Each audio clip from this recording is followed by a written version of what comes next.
வெள்ளாக்குளம் எலும்பு roast, market mutton நெஞ்சு chops, Simmakkal வெங்காய குடல், விளக்குத்தூண் ஜிகிர்தண்டான்னு மதுர உணவுகளை சாப்பிட பாண்டி பஜார் பசும்பொன் ரெஸ்டாரண்ட்டுக்கு வாங்க.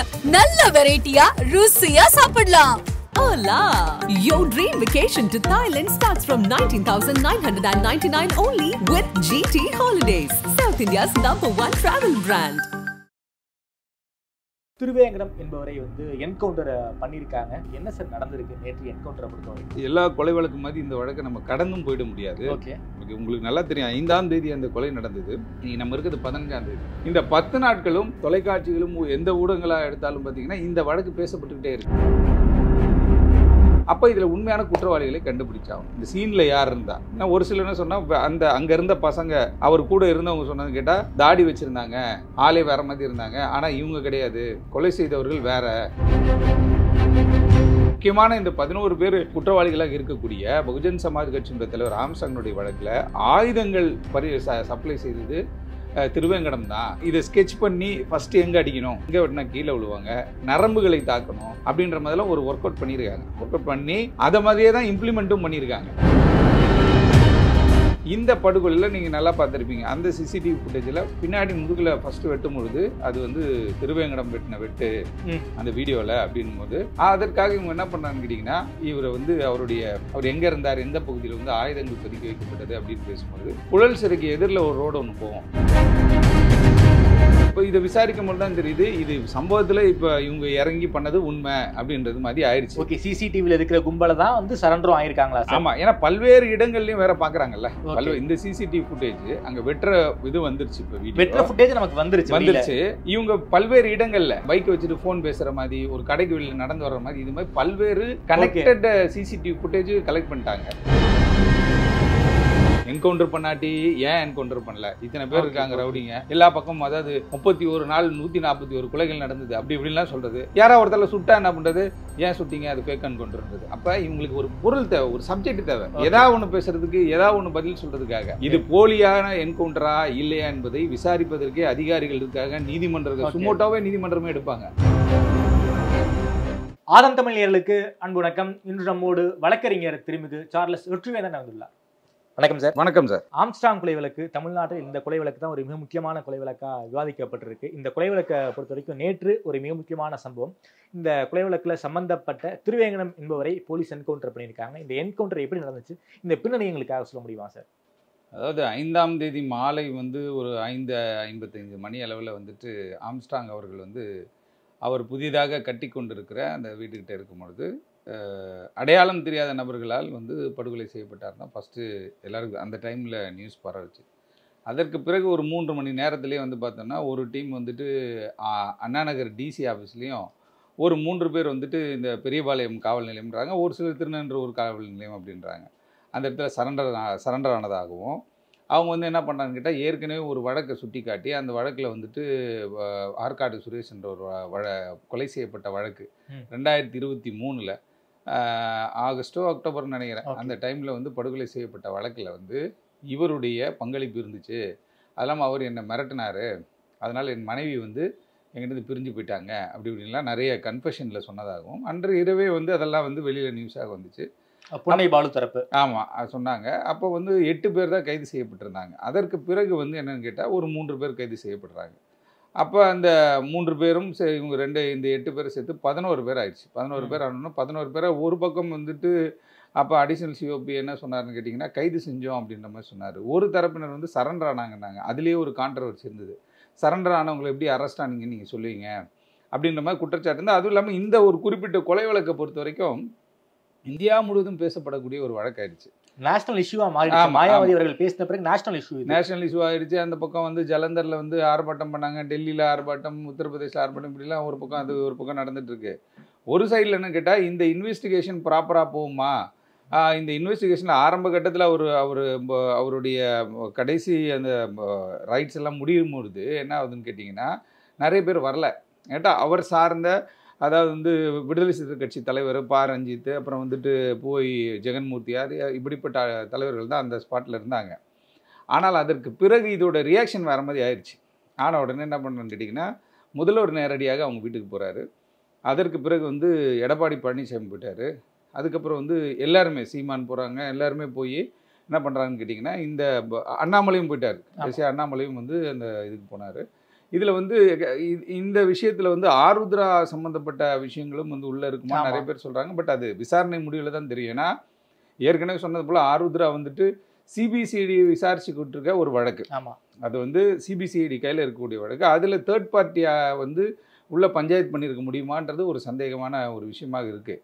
ஆனால் இந்த ஆம்ஸ்ட்ராங் கொலையோடு இந்த ஆருத்ரா வழக்க முடிச்சு போட்டுக்கிட்டே இருக்காங்களே சார். ஆமாம், போட்டுகிட்டே இருக்காங்க. போட்டுட்டு இருக்கும்போது ஏன்னு கேட்டால் ஒரு தேசிய கட்சியோட மாநில தலைவர் நம்ம கூட நேற்று நிறைய மீடியாலாம் போட்டாங்க, 100 கோடி ரூபாய் பேசுனாங்க, 10 கோடி ரூபாய் வாங்கிட்டாங்க, அப்படி இப்படிலாம் சொல்கிறாங்க. ஆனால் அப்படி வந்து ஒரு பெரிய தலையை வந்து டார்கெட் பண்ணுறோம் அப்படிங்கும்போது இதுக்கான பிளான்லாம் பயங்கரமாக எக்ஸிக்யூட் பண்ணியிருக்கணும். பிளானை வந்துட்டு ஒர்க் அவுட் பண்ணுறதுக்கே வந்து தனிப்பட்ட முறையில் நிறைய ஹோம்ஒர்க்லாம் பண்ணியிருக்கணும் அப்படின்ற ஒரு விஷயம் இருந்தால் தானே பண்ண முடியும். சார் ஜஸ்ட் லைக் தட் பண்ண முடியாது. அப்போ இதுக்கு அடுத்தது எப்படி வந்து இதோடைய என்னன்னு கேட்டிங்கன்னா, இந்த கொலைக்கு பிறகு என்னென்ன சம்பவங்களை நம்ம சந்திக்க நேரிடுன்ற விஷயங்கள்லாம் இருக்குது. அப்படி இருக்கும்போது இந்த 11 பேர் வந்துட்டு செக்யூர் பண்ணுறாங்க. போலீஸ் செக்யூர் பண்ணி என்ன பண்ணுறாங்கன்னா, உடனே வந்து இவங்க வந்து பூந்தமல்லி கிளை சிறையில் வைக்கிறாங்க. ஏன் சார் புழல்ல வைக்காம கிளை சிறையில் வைக்கிறாங்க? அதை புழல்ல வச்சா எங்களுக்கு பாதுகாப்பு இல்லைன்ற மாதிரி குற்றவாளிகள் சொல்லியிருப்பாங்க. நீதிமன்றத்திலே அவங்கள வந்து ரிமாண்டு கொண்டு போகும்போது என்ன பண்ணியிருப்பாங்கன்னு கேட்டிங்கன்னா, அங்கே இருக்க நீதிபதி கன்சர்ன் நீதிபதி என்ன சொல்லியிருப்பாங்க, நீதிபதி கிட்ட முறையிடலாம். அக்யூஸ்டுக்கும் வந்து ரைட்ஸ் இருக்குது. அப்படி முறையிடும் போது எங்களுக்கு பாதுகாப்பு இல்லை, எங்களுக்கு இங்கே போடுங்க அப்படின்னு சொல்லி கேட்டிருக்க வாய்ப்பு இருக்குது. அதனால் அதன் அடிப்படையில் தான் அவங்க இங்கே போடுறாங்க. அதுவும் இல்லாமல் எப்பயுமே நீங்கள் கைது செய்யப்பட்ட உடனே என்ன பண்ணால் ஃபஸ்ட்டு வந்து முதல்ல அப்படி தான் இருக்கும். சப்ஜெக்டில் போட்டு அதுக்கப்புறம் வந்து இந்த கோவிட் டெஸ்ட்டு இது அதெல்லாம் பண்ணிவிட்டு அதுக்கப்புறம் தான் புழல் பிரச்சனைக்கே போவாங்க. அந்த இடைப்பட்ட நேரத்தில் ஒரு கொஸ்டின் எழுது என்னென்னு கேட்டால், எதுக்கு இவங்க வந்து காவல் நிலையத்தில் போய் சரண்டர் ஆனாங்க, நீதிமன்றத்தில் சரண்டர் ஆகிருக்கலான்ட்டு. ஏற்கனவே ஒரு வழக்கு இருக்குது. இந்த குடுவாஞ்சேரியில் 6ஆம் அமுதன் சொல்லிட்டு ஒரு வடக்கு ஒன்றிய செயலாளர், திமுக ஒன்றிய செயலாளர் நினைக்கிறேன், அவர் படுகொலை என்பது அது மாதிரி தான் இங்கே கொலை பண்ணிட்டு எல்லாமே அந்த பக்கம் திருப்பூரம் எங்கேயோ போய்ட்டு எல்லாம் சரண்டர் ஆனாங்கன்னும் போது அரசு தரப்பு ஒரு டைரக்ஷன் கேட்குறாங்க ஹைகோர்ட்டில். என்ன கேட்குறாங்க அப்படின்னு கேட்டிங்கன்னா, கொலை நடந்தது இங்கே, இவங்க எப்படி போய் அங்கே சரண்டர் ஆக முடியும், அந்த சரண்டர் எப்படி அந்த ஜூரிசிக்ஷனல் நீதிபதி எப்படி எடுக்க முடியும், ஜூரிசிக்ஷன் இங்கே தானே இருக்குது அப்படின்னும் போது அந்த சரண்டர் செல்லாதுன்னு ஒரு ஆர்டர் போடுறாங்க. அதே போல் இந்த சரண்டருக்கான வழிமுறைகள் கைட்லைன்ஸ் எல்லாம் வந்து ஆனரபிள் ஜஸ்டிஸ் ஆனந்த் வெங்கடேஷ்ஜியை வந்து அந்த குறிப்பிட்ட கொலையப்போ போட்டு அப்படி நீங்கள் சரண்டர் பண்ணவே முடியாது, சரண்டர் பண்ணால் ஜூரிசிக்ஷனல் வந்து போலீஸ்கிட்ட தான் சரண்டர் ஆகணும் அப்படின்ற மாதிரியான ஒரு வழிமுறையை வகுத்து அவங்க சொன்னாங்க. ஆனால் இந்த வழக்கில் அது பின்பற்றப்பட்டுச்சா என்னன்னு தெரில. ஏன்னா இந்த கன்சர்ன் இந்த மர்டர் நடந்ததுக்கான டிசி ஆஃபீஸ்ன்னு போகும், உங்களுக்கு புளியாந்தோப்பு டிசி ஆஃபீஸ்ன்னு நினைக்கிறேன், ஈஸ்வரன் சார் தான் டிசி அங்கே. அந்த டிசி ஆஃபீஸ் இல்லை, இப்போ பக்கத்துலேயே மாதவரம் டிசி ஆஃபீஸ், அதெல்லாம் விட்டு இவங்க அண்ணா நகருக்கு சார்னா அதுவே ஒரு கேள்விக்குறியாக சர்ச்சையாக பேசப்பட்டுச்சு. நிறைய பேர் என்ன பண்ணாங்கன்னா, அவங்களுக்கு நிறைய நெட்வொர்க் போலீஸில் அப்படி இப்படின்னு சொன்னாங்க. ஆருத்ரா கோல்டு சம்மந்தப்பட்ட விஷயத்திற்காக காவல்துறைன்ற ஒரு சைடில் ஒரு 10 பேரில் ஒருத்தர் ஏதோ ஒரு இதாக இருப்பாங்க இல்லையா, அந்த மாதிரி ஒரு விஷயம் பேசப்பட்டுச்சு. ஆனாலும் கூட இவங்க இந்த 11 பேரை என்ன பண்ணுறாங்கன்னு கேட்டிங்கன்னா, அடையாளப்படுத்தணும், மக்கள்கிட்ட காட்டணும், ஒரிஜினலாக இவங்க தான் அக்யூஸ்டா அப்படின்றது ஒரு பெரிய விவாத பொருளாயிடுச்சு. ஏன்னா அந்த வெட்டெல்லாம் டிஃப்ரெண்ட்டாக இருக்குது. குறிப்பாக திருமாவளவன் அவர்கள் டைரக்டாக குற்றச்சாட்டு வைக்கிறாரு, கொலை பண்ணதும் சரண்டர் ஆனதும் வேற டீம், உண்மையான குற்றவாளிகளை அரசு விரைவாக பிடிச்சு தண்டனை வாங்கி கொடுக்கணும்னு அவர் ஒரு ஸ்டேட்மெண்ட் கொடுக்கும்போது ரொம்ப சிக்கலுக்குரிய நிலைமையாக மாறுது. ஆமாம், ஏன்னா கூட்டணி கட்சியிலே இருக்காங்க, அவரும் அதே விஷயத்த சொன்னார். அதுக்கப்புறம் ரஞ்சித் வந்துட்டு ஒரு பதிவு ஒன்று போடுறாரு, கேள்வி கேட்டார், இதுதான் சமூக நீதி அப்படின்லாம் கேட்டார். அப்படின்னும் போது இதெல்லாம் வந்து ஒரு அரசை அழுத்தம் கொடுக்கின்ற ஒரு செயலாக தானே பார்க்கப்பட்டுச்சு. அப்படி பார்க்கப்பட்ட போது இதில் ஒரிஜினலாக அக்யூஸ்டை நம்ம காட்டி ஆகணும். எல்லா வழக்கு மாதிரி எல்லா கொலை வழக்கு மாதிரி இந்த வழக்கை நம்ம கடந்தும் போயிட முடியாது. உங்களுக்கு நல்லா தெரியும், 5ஆம் தேதி அந்த கொலை நடந்தது, இன்னைக்கு நம்ம இருக்கிறது 15ஆம் தேதி. இந்த 10 நாட்களும் தொலைக்காட்சிகளும் எந்த ஊடகங்களாக எடுத்தாலும் பார்த்தீங்கன்னா இந்த வழக்கு பேசப்பட்டுக்கிட்டே இருக்கு. எனக்கு தெரிந்து எத்தனையோ வழக்குகள் நம்ம பார்த்துருக்கோம். அதாவது என்ன கேட்டால், சிவலப்பேரி பாண்டி என்கவுண்டர்லேருந்து அப்படியே எடுத்தோன்னு வச்சுக்கோங்களேன், அந்த காலகட்ட ரவுடிசத்துலேருந்து எடுத்தால் கூட இப்படி வந்து ஒரு மாநில தலைவர் படுகொலை செய்யப்பட்டிருக்காரான்னு பார்த்தா வரலாற்றில் அப்படி யாருமே கிடையாது. ஏன்னு கேட்டால் எல்லாமே வந்து ஒரு டானாக இருப்பாங்க, ஒரு ரவுடிசம் ஃபீல்டில் ரொம்ப பயங்கரமாக போய்ட்டு இருப்போம். இது மாதிரி ஆட்கள் தான் படுகொலை செய்வோம். ஆனால் ஒரு தேசிய கட்சியோட மாநில தலைவரே படுகொலை செய்யப்பட்டார்னும் போது 10 நாட்களாக இதே இதுதான். இப்போ அது கொஞ்சம் ஸ்லோவாக வர மாதிரி இருந்துச்சு. நேற்று இந்த வீடியோஸ்லாம் கொஞ்சம் எக்ஸ்ட்ரா வந்த உடனே நினச்சுன்னா திருப்பி அதை பேசக்கூடிய ஊடகங்களும் அதை விவாதிக்கக்கூடிய ஒரு விஷயமா இருந்துச்சு. அப்போ இதில் உண்மையான குற்றவாளிகளை கண்டுபிடிச்சாகணும். இந்த சீனில் யார் இருந்தால், ஒரு சில என்ன சொன்னால், அங்கே இருந்த பசங்க அவர் கூட இருந்தவங்க சொன்னது கேட்டால் தாடி வச்சுருந்தாங்க, ஆளே வேறு மாதிரி இருந்தாங்க, ஆனால் இவங்க கிடையாது, கொலை செய்தவர்கள் வேற, சரண்டர் ஆனது வேற. ஏன்னா நேரடியாக பார்த்தோன்ற மாதிரி அவங்க சொன்னாங்க. ஓகே, இந்த வெட்டுக்களை பார்க்கும்போது ஒரு தென் மாவட்டத்தை சேர்ந்தவர்கள் தான் இந்த சம்பவத்தை பண்ணியிருக்கணும் அப்படிங்கிற மாதிரி சில பல மூத்த பத்திரிகையாளர்களும் இதை பற்றி அதை சொல்லியிருக்காங்க. அதே நேரத்துக்குள்ள இவங்க கைது செய்யப்பட்ட பிறகு இந்த டிப் என்று சொல்லக்கூடிய டிஐபின்னு சொல்லுவோம் நம்ம, டெஸ்ட் ஐடென்டிஃபிகேஷன் பரேட் அப்படின்னு, அந்த ஸ்பாட்ல இருந்தவங்கள, அந்த ஸ்பாட்ல இப்போ டிஃபேக்டோ கம்ப்ளைண்ட் யாருன்னு கேட்டிங்கன்னா பகுஜன் சமாஜ் கட்சியினுடைய மாநில தலைவராக இருந்த ஆம்ஸ்ட்ராங் அவருடைய அண்ணன் வீரமணி. வீரமணி அவர்கள் தான் கம்ப்ளைனண்ட், டிஃபேக்டோ கம்ப்ளைண்ட். அந்த புகாரின் அடிப்படையில் அங்கே யார் யாரெல்லாம் இருந்தாங்களோ அவங்க முன்னாடி இப்போ இந்த கஸ்டடியில் நாங்கள் பண்ண போகிறோம், டெஸ்ட் ஐடென்டிஃபிகேஷன் பரேட் பண்ண போகிறோன்ற மாதிரி தான் சொன்னாங்க. அக்யூஸ்டெல்லாம் நிற்க வச்சு யார் யாருன்னு கேட்பாங்க. அது நிறைய இப்போ நீதிமன்றம்னு வரும்போது நீதிமன்றத்தில் நிற்க வச்சு பார்ப்பாங்க. முதல்லாம் கிட்ட போய் சொல்லுவான், மூஞ்ச காட்டி இவர் வெட்டினார், இவர் வெட்டினார், இவர் வெட்டினார்ன்ற மாதிரிலாம் சொல்லுவாங்க.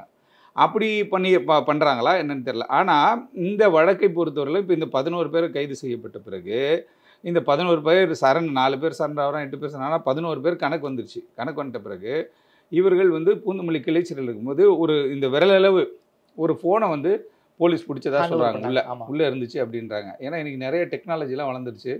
சிறைக்குள்ளே இருந்தே நிறைய கமாண்டெல்லாம் வருது. அந்த கமாண்டை பேஸ் பண்ணி அவனுடைய தளபதிகள் பண்ணுறாங்க. இது தமிழகம் முழுவதுமே இது வந்து பரவலாக இருக்குது. அந்த பக்கம் பாளையங்கோட்டை சிறையாக இருக்கட்டும், கடலூர் சிறையாக இருக்கட்டும், வேலூர் சிறையாக இருக்கட்டும், புழல் சிறையாக இருக்கட்டும், காலமங்காலமாக இந்த குற்றச்சாட்டுகள் இருக்கும். அதிகாரிகள் அதிரடியாக உள்ளே போய் வேலையை பார்த்தா கூட ஏதோ ஒரு இடத்துல ஒரு பிரச்சனைக்கு போகலாம். புழல் சிறையில் வந்து பயங்கர ஸ்ட்ரிக்ட் பண்ணிட்டாங்க.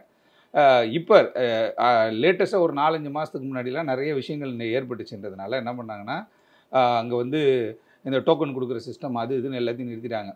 உள்ளே யார் போனாலும் முதல்ல பிடிலாம் கொடுப்பாங்க, எதுவுமே கிடையாதுன்ற மாதிரி ஸ்டாப் பண்ணி.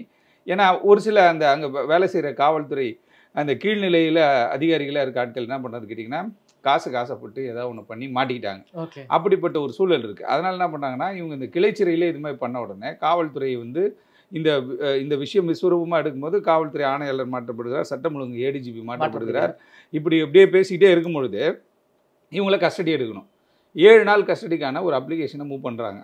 அந்த எழும்பூர் நீதிமன்றத்தில் ஒரு மனு கொடுக்கப்படுகிறது. 7 நாள் எங்களுக்கு நீதிமன்ற காவல் வேணும், அப்படி தான் நாங்கள் விசாரித்து முடிவு பண்ண முடியணும்னு அங்கே என்ன பண்ணாங்கன்னா நீதிபதி ஒரு 5 நாள் காவல் எடுத்துக்கோங்க அப்படின்ற மாதிரி ஒரு ஆர்டர் பாஸ் பண்ணுறாரு. 10 தனிப்படை ஏற்கனவே 10 தனிப்படையுமே தனித்தனியாக எல்லாரும் கூப்பிட்டு போயிட்டாங்க. அதில் ஒரு டீம் தான் என்ன பண்ணுறாங்கன்னு கேட்டிங்கன்னா திருவேங்கடத்தை வந்து தனியாக கூப்பிட்டு வராங்க. ஏன்னா திருவேங்கடத்திற்கு ஏற்கனவே கிரிமினல் ஆன்டிசிடென்ட்ஸ் இருக்குது. ஏற்கனவே ஒரு வழக்கில் அவர் இருக்கார், 2-3 வழக்கு சொல்கிறாங்க. ஏற்கனவே பகுஜன் சமாஜ் கட்சியினுடைய மாவட்ட தலைவராக இருந்த தென்னரசு கொலை வழக்கும் இவர் பேர் அடிபடுது, இவர் அக்யூஸ்டாக இருந்திருக்காருன்ற மாதிரி சொல்கிறாங்க. அப்படி இருக்கும் பொழுது ஒவ்வொருத்தராக தனியாக விசாரிக்க முடியும் தான். ஏன்னா கும்பலாக உட்காரச்சு, ஏன்னா பயங்கரமாக பிளான் பண்ணி எல்லாமே பேசி வச்சுருப்பாங்க. என்ன உயிரே போனாலும் யாரையும் காட்டி கொடுக்கூடாதுன்ற ஒரு நிலைக்கு தான் அவங்க உள்ளே வராங்க. இந்த சம்பவம் பண்ணால் இதற்கு பிறகான நடக்க போகிற விஷயங்கள் என்னன்னு அவங்களுக்கு நல்லாவே தெரியும். இவங்களுடைய கான்செப்ட் அந்த வீடியோலாம் பார்த்துருப்பீங்க. சினிமா மாதிரி வெட்டிட்டு கத்தியெல்லாம் சுற்றி காட்டிட்டு போகிறதெல்லாம் பார்க்குறோம். அப்படின்னும் போது இது வந்து அடுத்த கட்டத்துக்கான எப்படி நகரும்ன்றது அவங்களுக்கு தெரியும். ஆனால் இது தேசிய அளவில் போகுமான்றது அவங்களுக்கு தெரிஞ்சிருக்காது.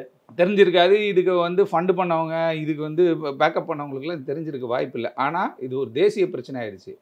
அமித்ஷா அவர்கள் வந்து கவர்னர்கிட்ட வந்து தமிழ்நாட்டினுடைய சட்டம் ஒழுங்கு எப்படி இருக்குன்னு கேட்டதாக ஒரு கேள்வி இருக்குது. அவர் வந்து ஒரு ரிப்போர்ட் கேட்டிருக்காரு அப்படின்ற மாதிரி சொல்லுங்க. அப்படின்னும் போது அது வந்து மாநில அரசுக்கு ஒரு அவப்பெயரை உண்டாக்கிறோம். குறிப்பாக ஆம்ஸ்ட்ராங் அவர்கள் இறந்தது வந்து பார்த்திங்கன்னா வேணுகோபால் சாமி தெரு, அந்த அவங்களுடைய அந்த பந்தர் கார்டன் பக்கத்தில் இருக்கக்கூடிய பகுதி, அது வந்து கொளத்தூர் சட்டமன்ற தொகுதிக்கு உட்பட்டு அது முதல்வருடைய தொகுதி. அப்படி அந்த பக்கம் எதிர்க்கட்சி தலைவர் எடப்பாடி பழனிசாமியுடைய தொகுதியில் சண்முகம்ன்ற ஒருத்தர் கொலை பண்ணிட்டாங்க.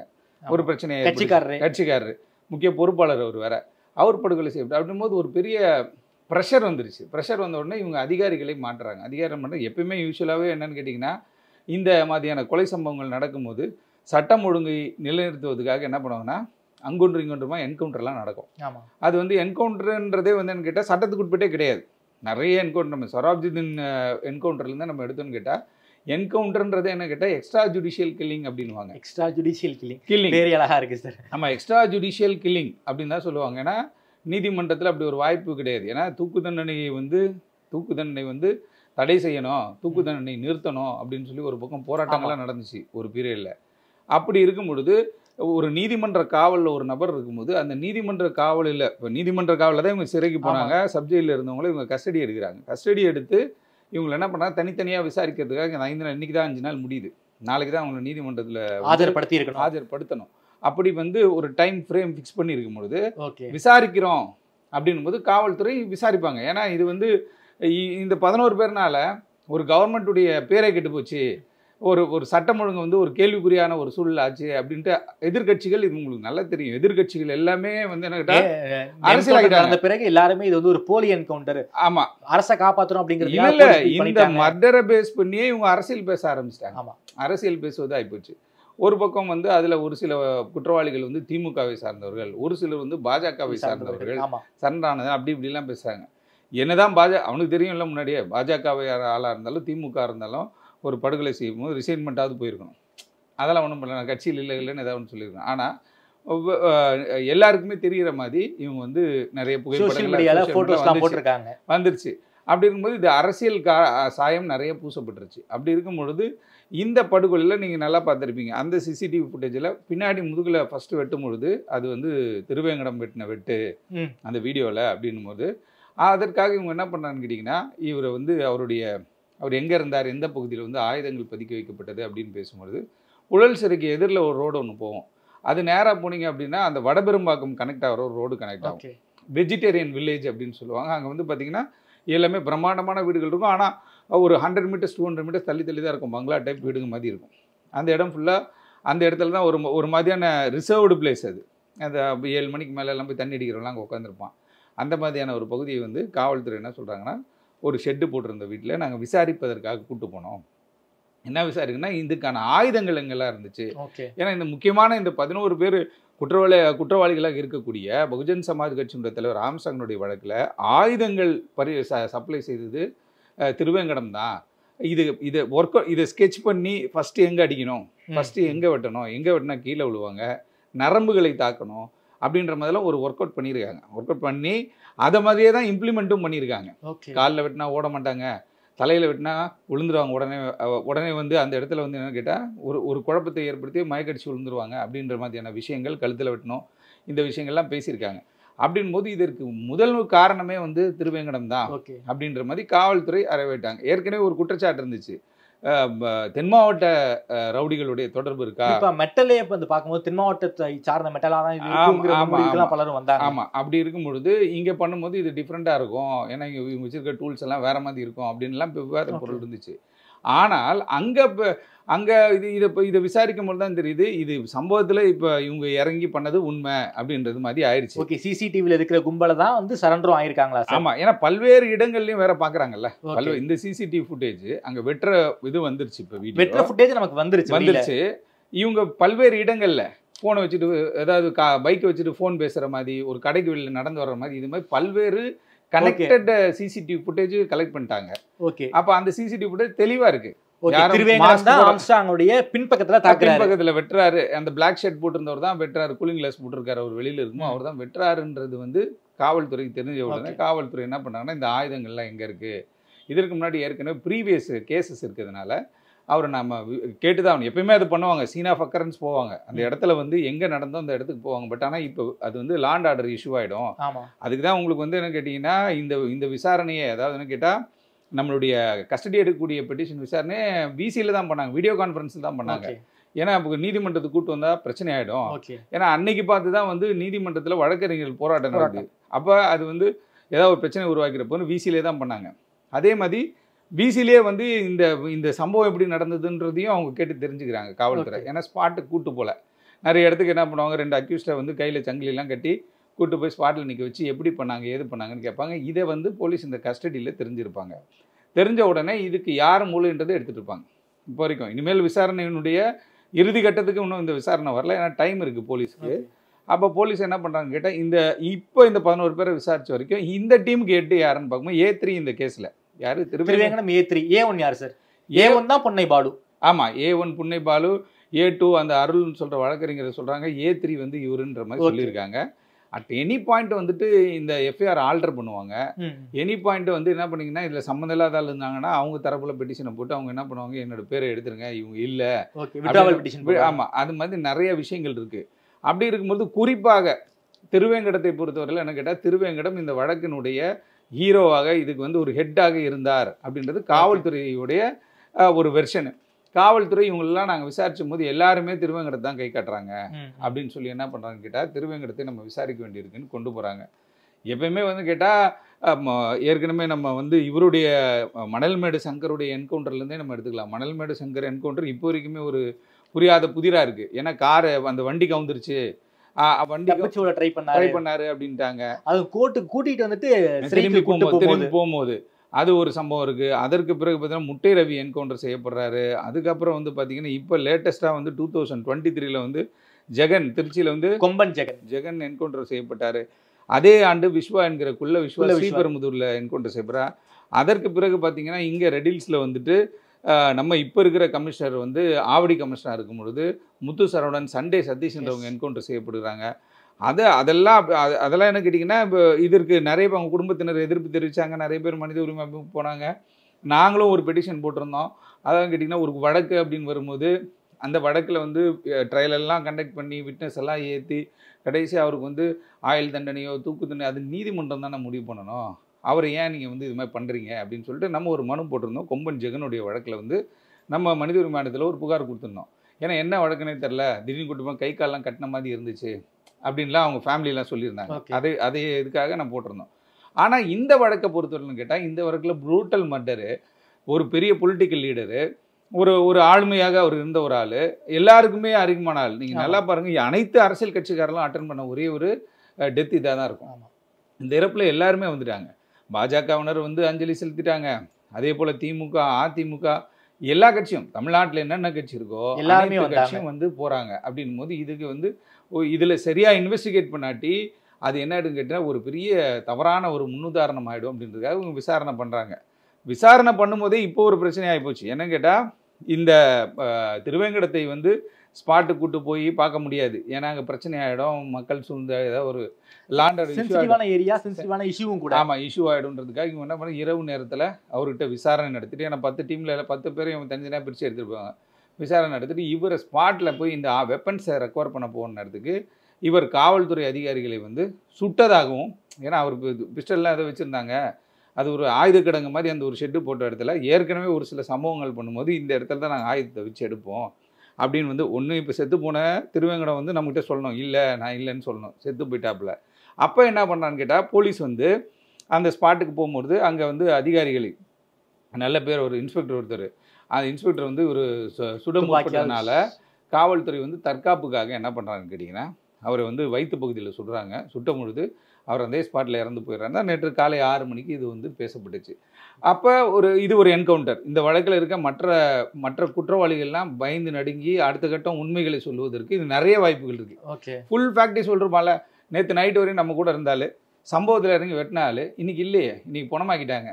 அப்போ காவல்துறைக்கிட்ட ஒரு அதிகாரம் இருக்குது, ஒரு பவர் இருக்குன்றது எல்லாருக்குமே தெரியும். இல்லை, கமிஷனர் கூட சமீபத்தில் ஒரு வார்த்தை சொன்னார், ரவுடிகளுக்கு எந்த மொழியில் பேசினா அப்படியுமோ அதே மொழியில பேசுவோம். அந்த மொழியில தான் 4 நாள்ல 2 என்கவுண்டர், ஒன்று திருச்சி பக்கத்தில் புதுக்கோட்டையில், அதுக்கப்புறம் இங்கே சென்னையில் ஒரு என்கவுண்டர் நடந்திருக்கு. ஆமாம், இப்போ திருச்சி பக்கத்துலையும் பார்த்தீங்கன்னா என்னன்னு கேட்டால், அந்த பக்கத்தில் இருக்கக்கூடிய ஒரு சில வழக்குகளில் வந்து துரை வந்து சம்மந்தப்பட்டிருக்கார் அப்படின்னு சொல்லி இவங்கள ஒரு லிஸ்ட் எடுத்து வச்சுட்டாங்க. அந்த லிஸ்ட்டு படி வந்து இவங்க என்ன பண்ணுறாங்க கேட்டால், ஒவ்வொரு மாவட்டத்திலையும் யார் யார் வந்து டெரராக இருக்காங்களோ அவங்கள எல்லாரையும் நம்ம டெர்மினேட் பண்ணோம், இல்லை அவங்கள ஒரு பயமுறுத்தக்கூடிய ஒரு செயலாக இருக்கும் அப்படின்போது தென் மாவட்டங்களில் தொடர்ச்சியாக நிறைய சண்டைகள் போயிட்டுருக்கு அப்படின்ட்டு அங்கே ஒரு என்கவுண்டர் பண்ணிட்டாங்க. இந்த திருவேங்கடத்தை பொறுத்தவரையில்னு கேட்டால், இந்த வழக்கில் இவர் தான் கதாநாயகன் அப்படின்ட்டு தனித்தனியாக விசாரிக்கும் போது ஒருத்தர் சொன்னோன்னே என்ன பண்ணிட்டாங்கன்னா, மைண்டில் அதை வச்சுட்டாங்க. அதே நேரத்துக்கு இவர் தனியாக போகும்பொழுது, இந்த ஆயுதங்கள்லாம் எடுக்க போகும்பொழுது காவல்துறை அதிகாரிகளை சுட்டார் அப்படின்ட்டு. சுட்டாரா இல்லையா, காவல்துறை அதிகாரிகள் காயம்பட்டாங்களா இல்லையான்றது வந்து அடுத்த கட்ட விசாரணையில் தான் தெரியும். அதாவது இந்த என்கவுண்டரை வந்துட்டு இட் இஸ் எக்ஸ்ட்ரா ஜுடிஷியல் கில்லிங்கு அப்படின்னு யாராவது நீதிமன்றமோ இல்லை மனித உரிமை ஆணையமோ போனால் தான் அது வந்து தெரியும். ஏற்கனவே வந்து அயோத்திக்குப்பம் வீரமணி அவர்கள் என்கவுண்டர் செய்யப்பட்ட வழக்கில் 2-3 அதிகாரிகளுக்கு வந்து என்ன கேட்டால் சஸ்பெண்ட் ஆகிற சூழ்நிலைக்கே போனாங்க. ஏன்னு கேட்டால் இவங்களுடைய வெர்ஷன் மாறி மாறி வருது அப்படின்னு சொல்லிட்டு மனித உரிமை ஆணையம் அது மாதிரி ஸ்டெப்ஸ்லாம் எடுத்தாங்க. அப்படி ஒரு சிலர் போய் கேட்கலாம். ஆனால் இந்த வழக்கில் இவர் சார்பில் யார் போகிறாங்கன்னு தெரில, இல்லை போனாங்களான்னு தெரில. ஆனால் காவல்துறையுடைய வெர்ஷன் என்னன்னு கேட்டிங்கன்னா, அவர் வந்து ஆயுதங்களை வைத்திருந்தார், அந்த ஆயுதங்களை பறிமுதல் செய்யலான்னு போகும்பொழுது காவல்துறை சுட வந்தார். அப்படி சுட வரும்போது என்ன கேட்டால் சட்டத்தில் இடம் இருக்குது. உண்மையாகவே காவல்துறை அதிகாரிகளை தாக்க வந்தால் நம்ம தற்காப்புக்கு சுடலாம், ஏது வேணால் பண்ணலாம், சுடலாம் அப்படின்ற ஒரு விஷயம் இருக்குது. அப்போ அந்த ஒரு பாயிண்ட்டை வச்சு இவங்க போயிடுவாங்க. உண்மையாகவே இப்படி ஒரு சம்பவம் நடத்தி, ஏன்னா இப்போ நீங்கள் இப்போ புதுக்கோட்டை துரையை பார்த்தா கூட வந்து கேட்டால் ஒரு காவல்துறை அதிகாரி கட்டு போட்டு ஹாஸ்பிட்டலில் படுத்திருக்காரு லெஃப்ட் ஹேண்ட்ல.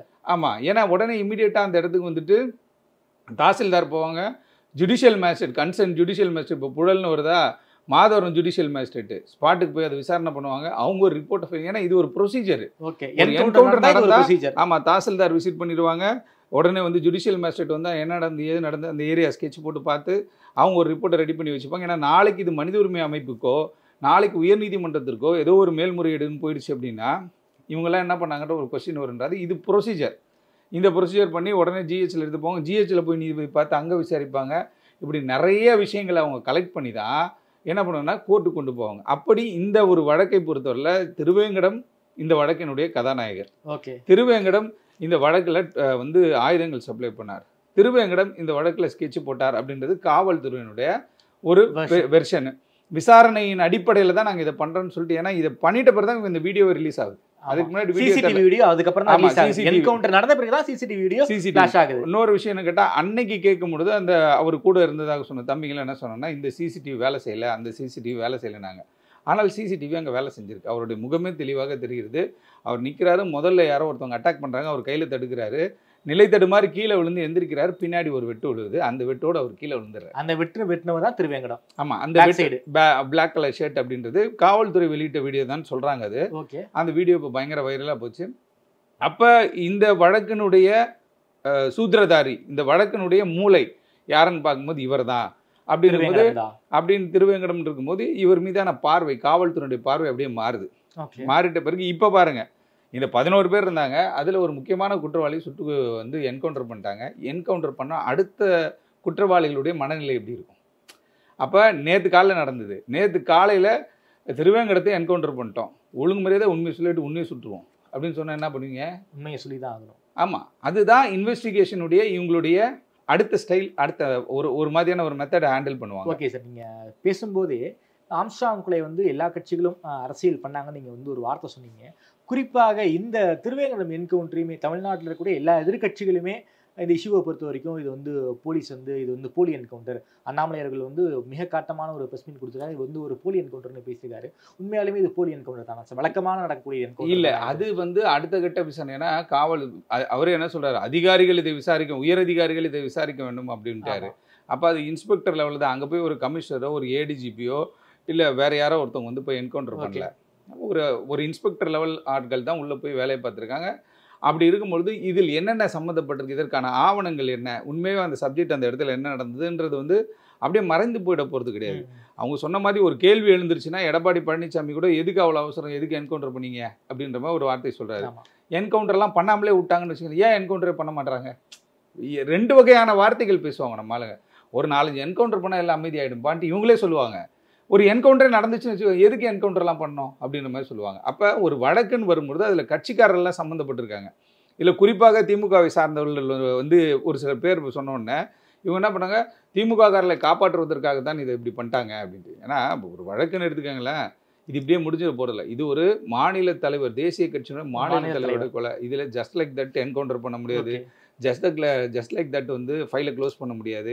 ஏன்னா இதுக்கப்புறம் அது மூவ் பண்ணி என்ன ஒன்று கேட்டிங்கன்னா, இதில் சந்தேகம் ஏற்பட்டால் அடுத்தது வந்து இவங்க என்ன பண்ணுவாங்கன்னு கேட்டால், நேராக போயிட்டு சிபிஐ என்கொயரி கொடுங்க அப்படின்ட்டு ஒரு பெட்டிஷன் போடுவாங்க. அந்த பெட்டிஷன் என்ன பண்ணுவாங்க, பெட்டிஷனில் கரெக்டான முறையில் நம்ம விவாதம் நடக்கும் பொழுது ஆர்கியூ பண்ணும்போது சிபிஐக்கு போட்டுரும். அப்போ அது வந்து மாநில அரசுக்கு ஒரு பிரச்சனை உருவாக்கும். அப்போ ஒருத்தர் என்கவுண்டர் பண்ணும்போது பர்ஃபெக்டாக எல்லாத்தையும் வச்சுட்டு தானே இவங்க என்கவுண்டர் பண்ண முடியும். ஃபேக்காக ஒரு என்கவுண்டர் இந்த சப்ஜெக்டில் பண்ண முடியாது. அப்படி அரசியல் கட்சிகளை பொறுத்தவரை அதான் நான் சொல்லிட்டேனே, என்கவுண்டர் பண்ணாட்டி ஏன் என்கவுண்டர் பண்ணல, இத்தனை பேர் இருக்காங்க ரவுடிங்க எல்லா பக்கமும், அதாவது 31 நாள் 141 கொலைகள் நடந்தது அப்படி இப்படின்லாம் சொல்கிறது. யாராவது ஒருத்தர் சுட்டா என்ன பண்ணுறது, ஏன் சுட்டிங்க, அது ஃபேக் என்கவுண்டர்ன்றது. அப்போ இவங்களுக்கு ஒரு பொருள் தேவை, ஒரு சப்ஜெக்ட் தேவை, ஏதாவது ஒன்று பேசுறதுக்கு, ஏதாவது ஒன்று பதில் சொல்கிறதுக்காக. இது போலியான என்கவுண்டரா இல்லையா என்பதை விசாரிப்பதற்கே அதிகாரிகள் இருக்காங்க. நீதிமன்றங்கள் சுமோட்டாவே நீதிமன்றமே எடுப்பாங்க. டவுட்டாக இருக்குது எனக்குன்னு கேட்கலாம். இதில் வந்துட்டு மனித உரிமை ஆணையம் நிறைய வழக்கில் சுமோட்டாவை எடுத்திருக்காங்க. இப்போ நீங்கள் தேசிய SC/ST ஆணையம் வந்துட்டு சுமோட்டோவை தானே இந்த வழக்கு எடுத்தாங்க. என்ன ஆச்சு, ஆம்ஸ்ட்ராங் டிஜிபி நோட்டீஸ் போடுறாங்க. அப்படின்னும்போது எடுத்தவங்க கவுத்தன்ட்லாம் ஒரு என்கவுண்டர் இவங்க பண்ண முடியாது. பண்ணால் அது நாளைக்கு சட்ட சிக்கலை கொண்டு வரும். அதே நேரத்துக்கு இந்த மேட்டரை இப்போதைக்கு ஆஃப் பண்ணலாம்னு நினச்சா கூட இது என்ன ஒன்று கேட்டிங்கன்னா அடுத்த பூதகரமாக வெடிப்பதற்காக வாய்ப்புகள் இருக்குது. ஆகவே இந்த என்கவுண்டரை பொறுத்தவரை இது அரசியல் பேசுகிறவங்க அரசியல் பேசிக்கலாம் தவிர உள்ள ஃபீல்டில் இருக்கணும் தான் அந்த வழி தெரியும், வேதனை தெரியும். காவல்துறை அதிகாரிகள் 10 குழுக்களாக பல இடங்களில் போய் சுற்றி கித்தி இதற்கான அடுத்த கட்டம், இதுக்கான பேக் போன் யாரு, இதுக்கான பிஹைண்ட் த ஸ்கிரீன் யாருன்ற விஷயங்களை எடுக்கிறதுல இருக்காங்க. அந்த நேரத்துக்கு ஏதாவது ஒன்று சொல்லி குழப்பி பண்ணாமல் போலியான என்கவுண்டராக இருந்தால் மனித உரிமையான முடிவு செய்யட்டும், போலியான என்கவுண்டராக இருந்தால் உயர் அதிகாரிகள் முடிவு செய்யட்டும். ஆனால் வழக்கை நல்ல முறையில் காவல்துறை விசாரிப்பதற்கு அவங்களுக்கு டைம் கொடுக்கணும். இப்போ புது சட்டங்கள் படி அவங்களுக்கு டைம்லாம் நிறைய டைம் இருக்கு. அதனால் பொறுத்திருந்து பார்ப்போம் இந்த என்கவுண்டர் உண்மையானதா போலியானதா, இதில் அரசியல் சாயம் பூசப்படுகிறதா இல்லையான்னு ஒரு சில நாளில் தெரிஞ்சும்ல. இந்த ஆம்ஸ்ட்ராங் கொலைக்கு பின்னாடி பல்வேறு சம்பவங்கள் இருக்குன்னு சொல்றாங்க. அதாவது தென்னரசு கொலையில இருந்து ஆரம்பிக்குது. தென்னரசு கொலை, அதுக்கப்புறமா ஆற்காடு சுரேஷ் கொலை, அதுக்கப்புறம் ஆம்ஸ்ட்ராங் கொலை. ஆற்காடு சுரேஷ் கொலையின் காரணமாக தான் ஆம்ஸ்ட்ராங்கை கொலை பண்ணியிருக்காங்கிற ஒரு ஒன்லைன் எல்லாருக்குமே தெரியுது. ஆற்காடு சுரேஷ் டீம்ல சிசிங் ராஜா அவர் தான் மிக முக்கியமான நபர், அவர் தான் மிக முக்கியமான கை. அவர் இந்த கொலையில ஒரு மிகப்பெரிய ரோல் பண்ணியிருக்கலாம் அப்படிங்கிற மாதிரியான ஒரு இஷ்யூ போய்கிட்டு இருக்கு. எந்த அளவுக்கு சார் இந்த வழக்கை பொறுத்தவரைக்கும் யார் ரோல் பண்ணியிருந்தாலும், யார் பிஹைண்ட் த ஸ்கிரீன் இருக்காங்களோ எல்லாருமே காவல்துறை எடுத்துருவாங்க. ஏன்னு கேட்டால் இது எல்லாருடைய கொலை வழக்கு மாதிரி இல்லைன்றன. சரி, 10 நாட்களாகவும் இதை பற்றி பேசப்படுகிறது, 10 நாட்களாகவும் இதை பற்றி விவாதிக்கப்படுகிறது. 10 நாட்களாகவும் என்ன கேட்டிங்கன்னா இதற்கான ஆர்ப்பாட்டங்கள், போராட்டங்கள், அடுத்த கட்ட நகர்வு. இன்னைக்கு இந்த பசங்கள்லாம் அமைதியாக இருக்காங்க. ஏன்னு கேட்டால் காவல்துறை விசாரிச்சுட்டு இருக்காங்க. எங்கேயும் ஒரு இடத்துல ஒரு சின்ன சண்டை நடக்கலையே அப்படின்னும் பொழுது இதில் யார் பிரபல ரவுடிகள் யார் தலையிட்டு இருந்தாலும் சரி, நீங்கள் சொல்கிற மாதிரியான ஆட்கள் கூட தலையிட்டு இருந்தாலும் யாரும் தப்பிக்க முடியாது. ஏன்னு கேட்டால் இப்போ நீங்கள் ஒரு 50 வருஷத்துக்கு முன்னாடி கொலை ரெக்கார்டு கூட இப்போ எடுக்கலாம், எங்கள் கோர்ட்டில் எடுக்கலாம். இப்போ காவல்துறைக்கிட்டேருந்து காப்பி போட்டு அந்த வழக்கு டீட்டெயில் எடுக்கலாம். அப்படி இருக்கும்பொழுது இந்த வழக்கு முக்கியமான வழக்கு. இதே மாயாவதி பார்த்து கொண்டு இருக்கிறார்கள், இதே நட்டா பார்த்துட்டு இருக்காரு, இதே அமித்ஷா பார்த்துட்டு இருக்காரு, இதே மு.க. ஸ்டாலின் அவர்கள் பார்த்துட்டு இருக்காங்க. அப்படின்னும் போது இதில் போலீஸ் ஏதோ ஒரு கிரிகிரி பண்ணுற வேலையெல்லாம் வாய்ப்பு கிடையாது. அதே நேரத்தில் இந்த பிஹைண்ட் த ஸ்க்ரீன் எவ்வளோ பணம் கைமாறப்பட்டது, இதெல்லாம் யார் உடந்தையாக இருந்தார்கள், எல்லாமே விசாரணை முடிவில் வெளில வரும். ஏன்னா இதை எப்பவுமே சிபிஐக்கெலாம் போட்டால் சிக்கல்.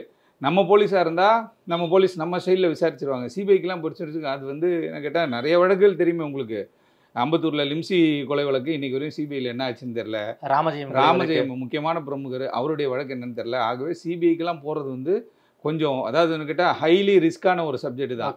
அப்படின்னும்போது லோக்கல் போலீஸ் இன்வெஸ்டிகேட் பண்ணும்போது தான் அது அவங்களுடைய ஸ்டைலில் விசாரிப்பாங்க, அவங்களுடைய ஸ்டைலில் ஒரு ரிசல்ட் கிடைக்கும். அப்படி இருக்கும்பொழுது இதற்கு பின்னால் யாராக இருந்தாலும் அவர்களை நாங்கள் வெளியில் கொண்டு வருவோம்.